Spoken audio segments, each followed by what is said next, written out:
रब्बिश्शरह ली सदरी वयस्सिर ली अमरी वाहलुल उक़दतम मिन लिसानी यफ़क़हू क़ौली। अस्सलाम वालेकुम माय डियर स्टूडेंट्स, आज से हम new series of lectures start करने जा रहे हैं और इस सीरीज़ का पहला टॉपिक है मेल रिप्रोडक्टिव सिस्टम। तो आज के वीडियो लेक्चर में हम मेल रिप्रोडक्टिव सिस्टम की एनाटॉमी और ब्रीफली इसकी फिजियोलॉजी पे बात करेंगे। आइए बात करते हैं मेल रिप्रोडक्टिव सिस्टम और इसके कंपोनेंट्स की। My very dearest students, male reproductive system is also known as male reproductive tract.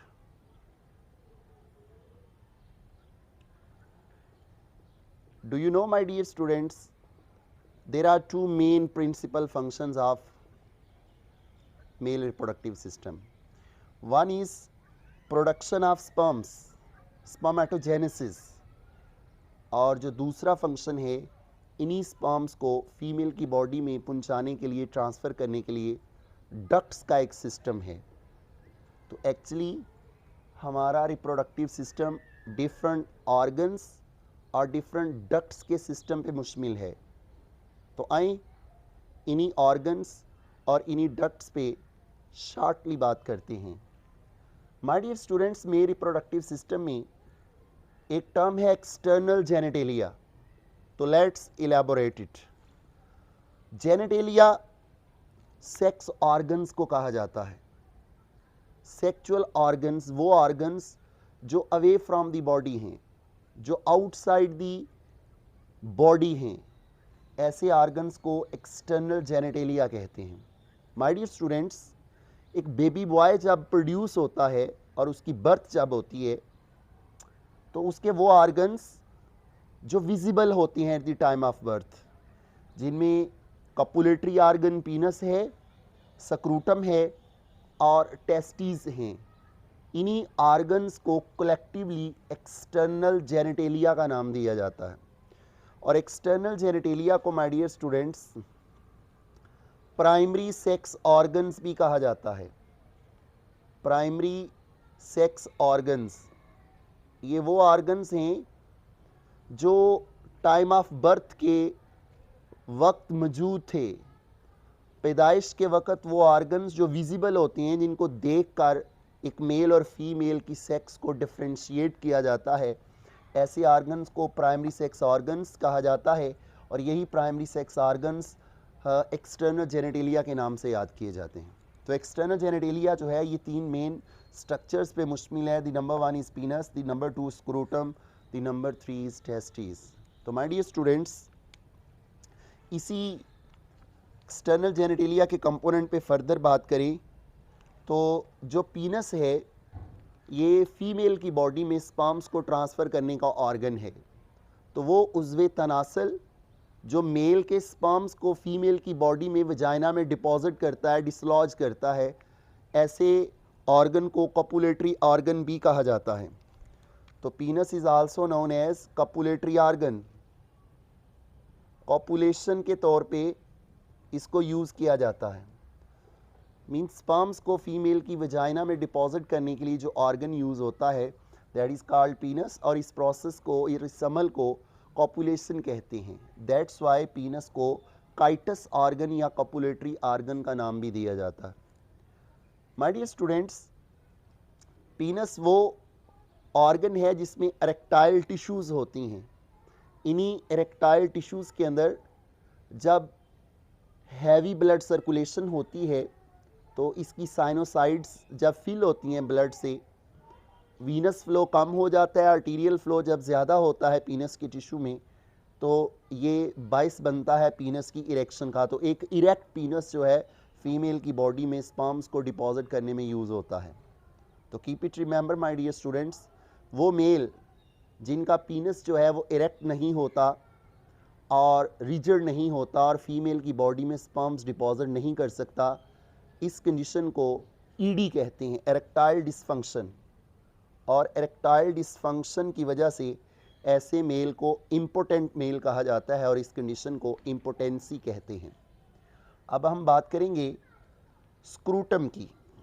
My dear students, mail के जो टेस्टिस होते हैं, अगर उनकी डेवलपमेंट की बात करें तो उनकी डेवलपमेंट जो है वो इंट्रा एब्डोमिनल है। जब एक मेल बेबी फीटस जो है वो डेवलप कर रहा है, एक फीटस मेल फीटस डेवलप जब कर रहा होता है तो उसके टेस्टिस जो हैं वो एब्डोमेन के अंदर डेवलप करते हैं नियर द किडनीज।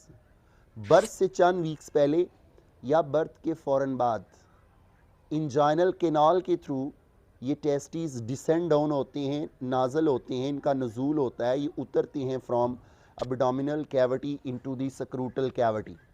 तो स्क्रोटम वो एब्डोमिनल स्किन का पाउच होता है, ये वो लूज स्किन होती है जो डिराइव्ड होती है एब्डोमेन की स्किन से, बिटवीन दी थाइज होती है।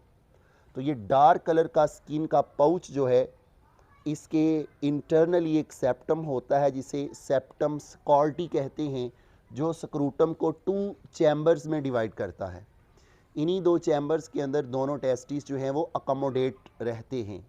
तो स्क्रूटम वो सैक है जिसको स्क्रूटल सैक भी कहा जाता है। ये स्क्रूटल सैक जो है जिन ऑर्गन्स को कैरी करती है, उन ऑर्गन्स को उनको टेस्टिस, और इन्हीं टेस्टिस को मेल के गोनेड्स कहा जाता है। तो माय डियर स्टूडेंट्स, टेस्टिस वो ऑर्गन्स हैं, ना सिर्फ ये स्पर्म प्रोड्यूस करते हैं बल्कि ये डिफरेंट एंड्रोजन हार्मोन्स भी रिलीज़ करते हैं ब्लड के अंदर। दैट्स वाई टेस्टिस जो हैं हमारी बॉडी के एंडोक्राइन ग्लैंड्स भी हैं, एंडोक्राइन ग्लैंड्स भी हैं। तो माय डियर स्टूडेंट्स, टेस्टिस जो हैं ये प्राइमरी सेक्स ऑर्गन्स में भी आते हैं। तो primary sex organ, endocrine glands और गोनेड्स जो हैं ये टेस्टिस को, खुशियों को कहते हैं, जो मेल की स्क्रूटम के अंदर अकोमोडेट होती हैं आफ्टर बर्थ या चंद वीक पहले बर्थ के। तो स्क्रूटम में इनकी आने की रीज़न ये है, स्क्रूटम का जो टेम्परेचर है वो 35 डिग्री सेंटीग्रेड मेंटेन किया जाता है। ये वो आइडियल और फेवरेबल टेम्परेचर होता है जो स्पर्मेटोजेनेसिस के लिए इसेंशियल होता है। लो टेम्परेचर में और हाई टेम्परेचर में जो स्क्रूटम के अंदर चेंजेस आती हैं, वो स्क्रूटम के अंदर 2 टाइप के मसल्स होते हैं। स्क्रूटम की वॉल के अंदर जो हैं वो डॉर्टस मसल होते हैं जो उसकी श्रिंकेज का बायस बनते हैं और टेस्टिस को टूवर्ड्स बॉडी ले जाते हैं और स्क्रूटम को श्रिंक करते हैं। दूसरे मसल्स जो हैं वो क्रीमेस्टर मसल्स होते हैं और ये स्केलेटल मसल्स होते हैं। तो क्रीमेस्टर मसल्स और डॉर्टस मसल्स की एक्टिविटी की वजह से लो टेम्परेचर और हाई टेम्परेचर में स्क्रूटम का जो फैलना है और सुकड़ना जो है, इसका श्रिंक होना और इसका डायलेट होना, इन 2 टाइप ऑफ मसल्स पे डिपेंड कर रहा होता है। तो स्क्रूटम लो टेम्परेचर में श्रिंक होती है और हाई टेम्परेचर पे डायलेट होती है। तो credit goes to cremaster muscles and dartos muscle. इन्हीं मसल्स की एक्टिविटी की वजह से स्क्रूटम अपने टेम्परेचर को 35 डिग्री सेंटीग्रेड पे मेंटेन करती है, जो कि सक्सेसफुल स्पर्मेटोजेनेसिस के लिए इसेंशियल होता है। तो यही वजह है कि टेस्टिस स्क्रूटम के अंदर मौजूद होते हैं। तो आए माय डियर स्टूडेंट्स, बात करते हैं इन्हीं ग्लैंड्स की जिनको हम गोनेड्स कहते हैं। अगर एक टेस्टिस का हम लॉन्गिट्यूडनल सेक्शन जो है काटें और उसको विजुअलाइज करें माइक्रोस्कोप में, तो हमें नज़र आता है कि इस टेस्टिस के अंदर छोटे छोटे चैम्बर्स होते हैं, कंपार्टमेंट्स हैं। तो वो कंपार्टमेंट्स, वो चैम्बर्स जो टेस्टिस के अंदर मौजूद होते हैं, इन चैम्बर्स को टेस्टिकुलर लब्यूल्स कहते हैं। तो टेस्टिकुलर लब्यूल्स वो चैम्बर्स होते हैं जो तादाद में 250 से लेकर 300 तक होते हैं। 250 से लेकर 300 तक ये कंपार्टमेंट्स जो हैं टेस्टिकुलर लब्यूल्स कहलाती हैं। और इन्हीं लब्यूल के अंदर 1 से लेकर 4 सेमिनिफेरस ट्यूब्यूल्स अकोमोडेट होती हैं। इन्हीं कंपार्टमेंट्स के अंदर सेमिनिफेरस ट्यूब्यूल्स मौजूद होती हैं जिसकी वॉल पे स्पर्मेटोगोनिया मौजूद होते हैं और उन्हीं स्पर्मेटोगोनिया से माय डियर स्टूडेंट्स स्पर्मेटोजेनेसिस होती है। तो नेक्स्ट वीडियो में हम सेपरेट एक टॉपिक डिस्कस करेंगे जिसमें हम स्पर्मेटोजेनेसिस और उसकी स्टेजेस को डिटेल डिस्कस करेंगे। अभी हम ब्रीफली बात करेंगे टेस्टस की एनाटॉमी पे और सेमिनिफेरस ट्यूब्यूल की एनाटॉमी पे। तो माय डियर स्टूडेंट्स, अगर एक सेमिनिफेरस ट्यूब्यूल का क्रॉस सेक्शन लें और उसका थोड़ा सा पोर्शन लें और उसको मैग्नीफाई करके माइक्रोस्कोप में देखें, तो ये वाला स्ट्रक्चर हमारे सामने है। दिस वन, ये जो ब्लू कलर की लाइन आपको नज़र आ रही है, ये शो कर रही है कि ये जर्मिनल एपिथेलियम है।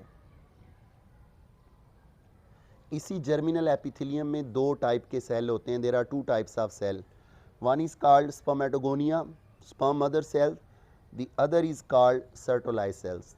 तो ये जो ब्लू कलर के आपको सेल्स नज़र आ रहे हैं माय डियर स्टूडेंट्स, ये स्पर्मेटोगोनिया है, स्पर्म मदर सेल हैं, जो माइटोसिस से अपनी कॉलोनी में और अपनी साइज़ में और अपनी तादाद में इजाफा करते रहते हैं।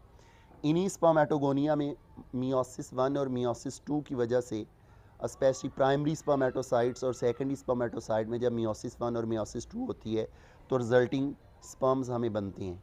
एक्चुअली स्पर्मेटोगोनिया खुद जो हैं वो माइटोसिस से डिवाइड होते हैं। कीप इट रिमेंबर, स्पर्मेटोगोनिया की तादाद में जो इजाफा होता है वो माइटोसिस से होता है।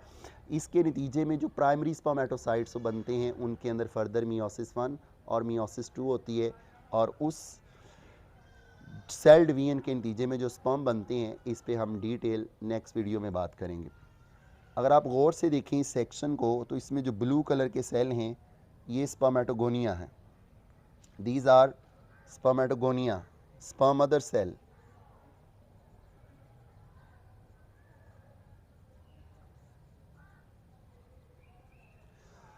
इन्हीं के साथ आपको जो इलोंगेटेड कोन शेप सेल्स नज़र आ रहे हैं ये रेड कलर के, these red colored cells are called Sertoli cell.